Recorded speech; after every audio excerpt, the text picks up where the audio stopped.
Hey guys, check it out. You're watching Jonathan Clarke on YouTube. Oh no! If you're somebody who has ever loved Descendants and Zombies with all of your heart, I wanted you to know that I love it too, and I appreciate you for being the fans of Descendants and Zombies that you've become. Through its music, its beautiful story, its characters that we've often appreciated and taken a greater appreciation away from every single time that we had these conversations, because they are conversations that I always look forward to. And I always love showcasing my passion for Descendants and Zombies. It is very rare, extremely rare actually, for a guy to share with you his insights and his predictions and his theories and his reviews on Descendants and Zombies. The more that I think about it, no guy shares with you his thoughts on Descendants and Zombies. But that's what makes this so fun, because I've always had a greater appreciation for Descendants and Zombies. You could search the world 1,000 years over and never find a guy quite like Jonathan Clarke who loves Descendants and Zombies just as much. Now, I know I may not have the Descendants dolls or the Descendants hoodies to back up my claim, but I have a lot of Sonic the Hedgehog merchandise, and that's cool enough, isn't it? The thing is, you can have as much Descendants and Zombies merchandise as part of your backdrop for your YouTube video, but it doesn't really showcase a greater appreciation for Descendants and Zombies. It's all about how you tell the story of Descendants and Zombies, and legendary characters like Aurora, who was one of my favorite Disney princesses of all time because of how the story of Sleeping Beauty was first ever told. The thing was, Aurora may have just been a Disney princess that fell into a deep slumber and had to be awaited to be awoken by true love's kiss.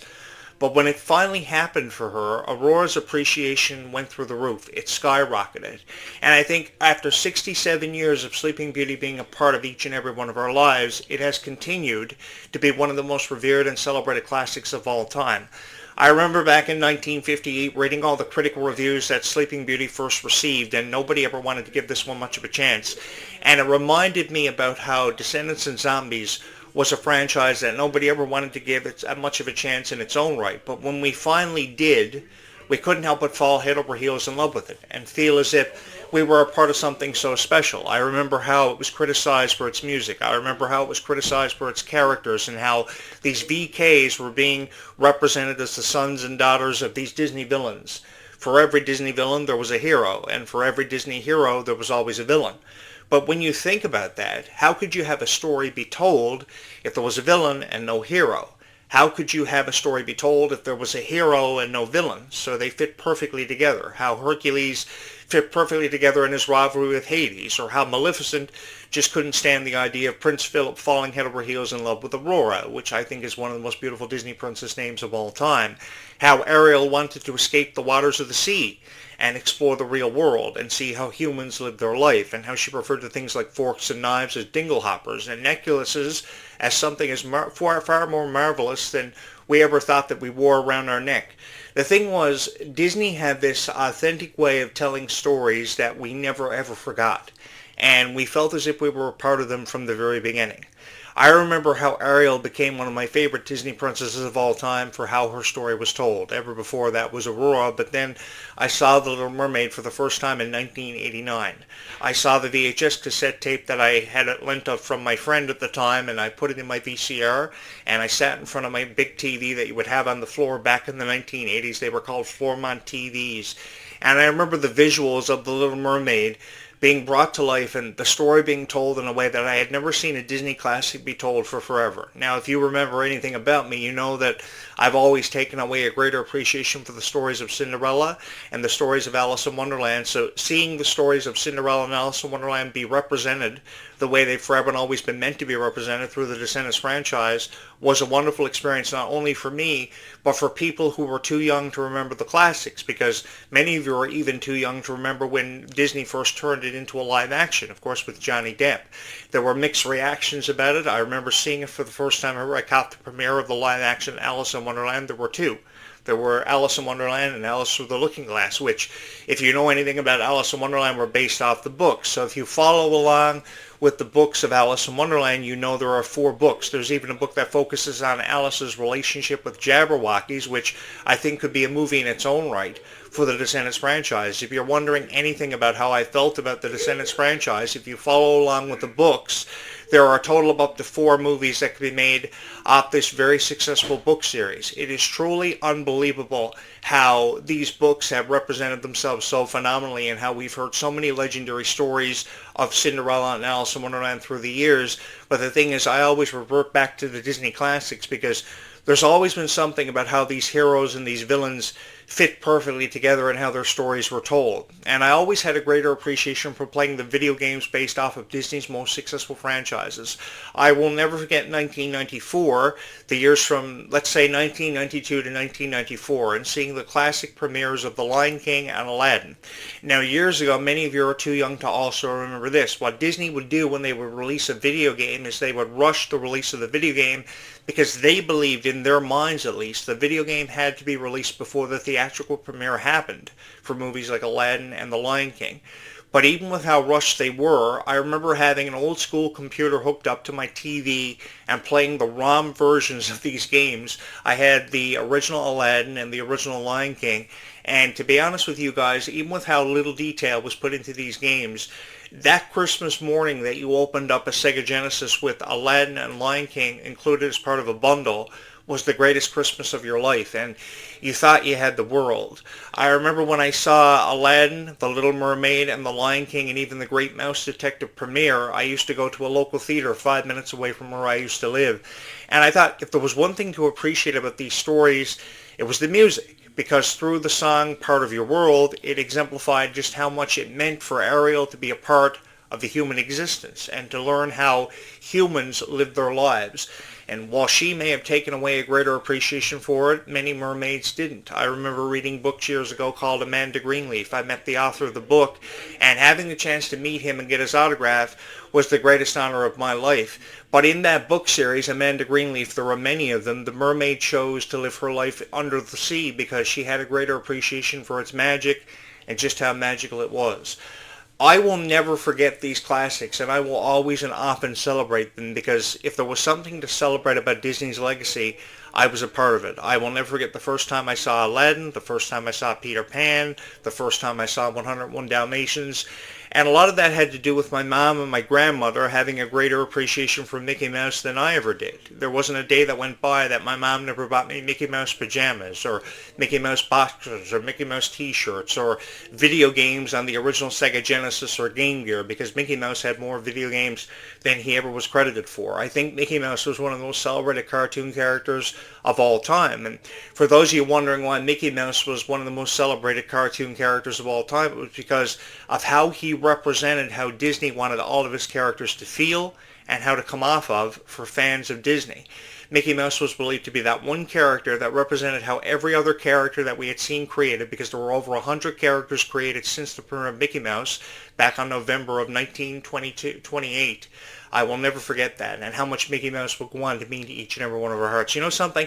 I've always wanted to be a part of the Mickey Mouse birthday celebrations and be involved with it with all these celebrities, but I would have a very different perspective from these celebrities, like we've seen many through the years, be a part of it. I remember how Callie Coco years ago was a part of Mickey Mouse's celebration, and how people like Ashley Tisdale were so appreciative of it, but I would be so much more appreciative of it, and I would really bring it to life. The Mickey Mouse birthday celebration every year on Disney Channel and the Disney Plus would be something you guys would be so excited to be a part of, because I would really put my heart into it. And the same logic applies that if you're going to bring a character to life in Descendants, you've really got to put your heart into what you believe you're bringing to life, because when you bring a character to life and you put your art out there, it is no longer your art. You're pretty much just distributing your art in an art gallery for every fan to walk through. And when they finally have the chance to walk through it, it's supposed to be an experience that they will never, ever forget. Many of you probably remember the first time that you attended Disney World with your family. Well, the same logic applies to creating a YouTube channel. When you attended Disney World for the first time with your family, you thought it was the most magical place on earth. You probably never wanted to leave. You wanted to stay at the Disney Resort for forever.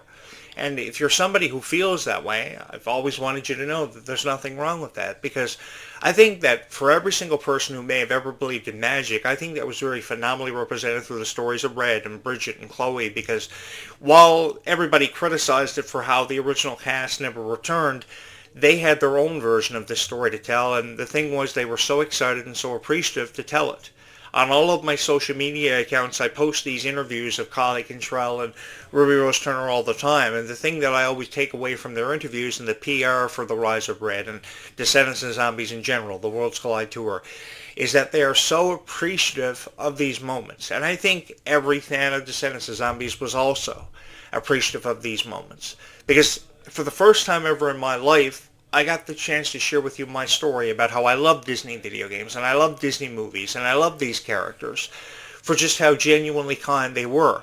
There was never a moment that passed by for us being fans of Descendants of Zombies that we didn't take away that Ruby Rose Turner was the most genuinely sweet person that we ever met in our lives, that we may have ever encountered. Because the thing is, the way I perceive life is really a dream.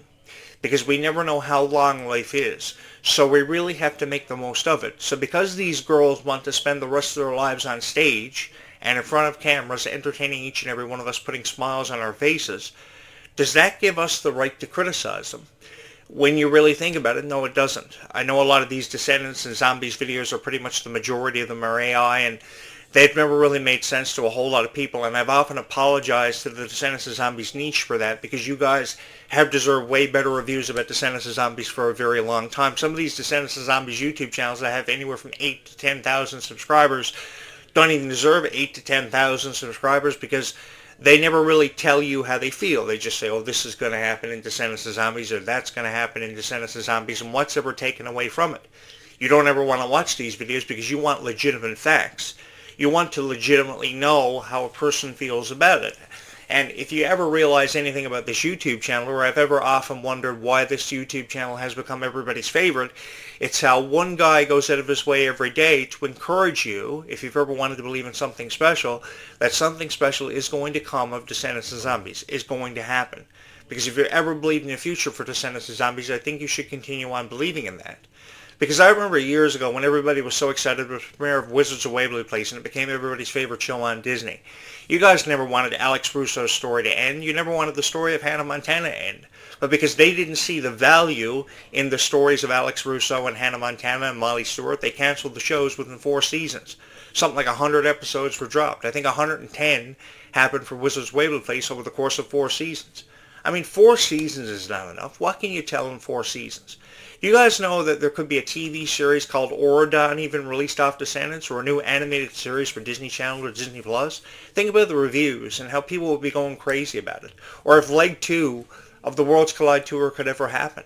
I think there have been so many unanswered questions left in the minds of Descendants and Zombies fans, and you guys have had your questions unanswered for a very long time, and it's about time you guys seek the answers and got the answers that you deserved. Like if there is going to be a Descendants 5, or if there's going to be a Zombies 5. We know there's going to be a Descendants 5, but we have forever been waiting on an official release date. There are people who are posting these rumors every day to try to stir up conversation, and all I've ever wanted is to be a part of those conversations because we can never seem to have enough of them.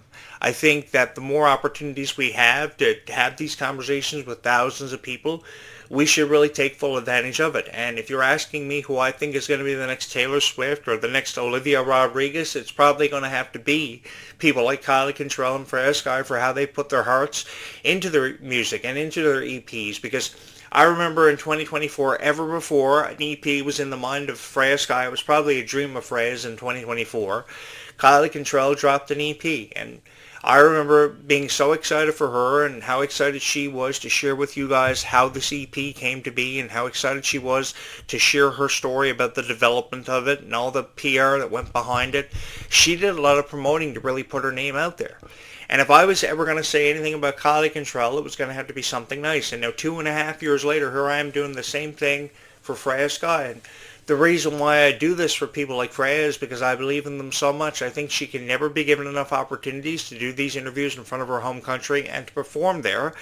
I know as part of the Stars Align World Tour, she's going to have a chance to do it. The shows are sold out across the United Kingdom, and I was really excited when I first heard about UK dates being added to this tour, because the more that we can give people a chance of believing in something special happening for Descendants of Zombies, that's what makes this YouTube channel so appreciative and so magical.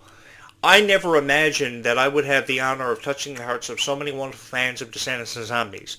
I never imagined that I would be as crazy about Disney from the first time I was 5 years old and knew how to talk and walk. I was watching Disney Channel, and I was always a fan of these characters and how people could use a piece of paper and a pencil and draw these characters to original animation and bring them to life. I know we've heard a lot of rumors about how Disney is going to revert back to original animation when they create video games and merch and create TV shows, and that would be really cool if we could experience 1980s or 1990s animation be brought back to life from out of nowhere. You know, I think everybody has an appreciation for a favorite character they may have had of Descendants, or a favorite song they listen to time and time again, like Someday and This Is Gonna Be My Year, and songs like Dream Come True and Show the World and Set It Off, and there's ever more of a reason to be excited about Descendants of Zombies. And if you're a person who loves it because of the music, if you're a person who loves it because of its powerful story, then I support you guys. And this is why I can create up to 4 and 5 videos every day, is because I just look forward to having these conversations. And if you know that you can put a video out there that can inspire somebody that something special is going to happen for Descendants of Zombies, and you can some way or somehow touch their heart every single time that you've ever talked about these franchises, that's what makes it so worth it in the end. Because the reality of life is we never know how much time we have or how precious time is. And I really wish we had more time in every day and every single time that we ever push record on these videos to share with people how we feel about Descendants of Zombies, because no guy has ever been able to do it quite like I have. Or no guy has ever taken away a greater appreciation for these franchises the way that I've forever and always represented them.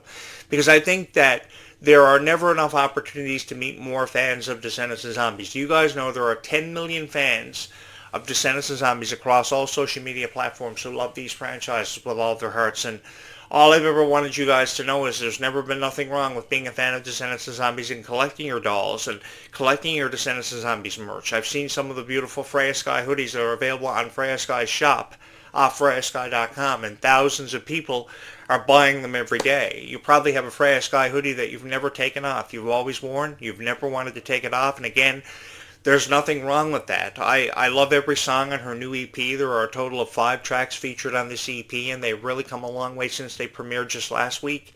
Last week was a huge week for Freya. So as YouTube content creators, that doesn't give us much of a right to tear down the hopes and dreams of every Freya Skye fan who may ever exist out there, because I've loved having the opportunity to share with you how I feel about Freya. I think we can never have enough opportunities, and the EP is really just the beginning for Freya.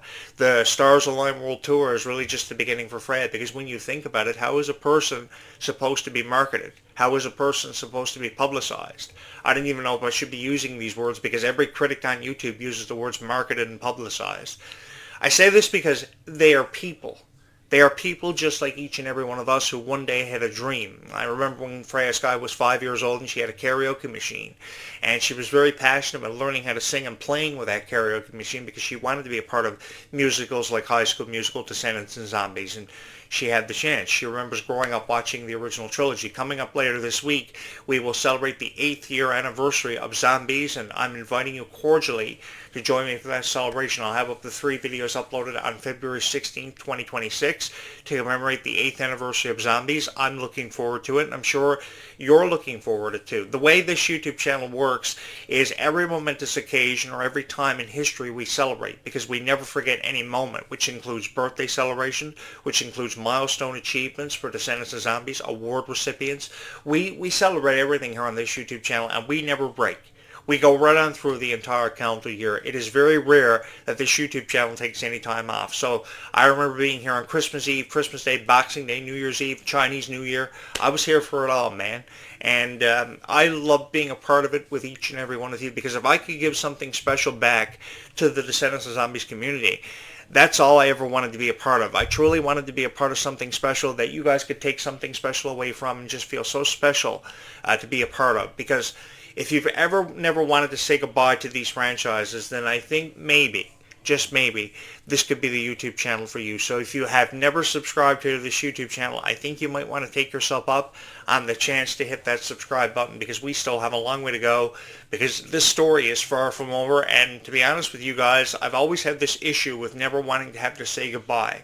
I've always wanted to believe in Descendants of Zombies more with all of my heart, and to give people more reason than perhaps for them to believe in it themselves. So if you're somebody who is new here, hi, welcome in. My name is Jonathan Clarke, and I am one of the biggest Descendants of Zombies fans of all time. Or that's how I'd like to go down in history, for having been remembered as one of the greatest Descendants of Zombies fans of all time, certainly one of the greatest content creators of all time in YouTube's history.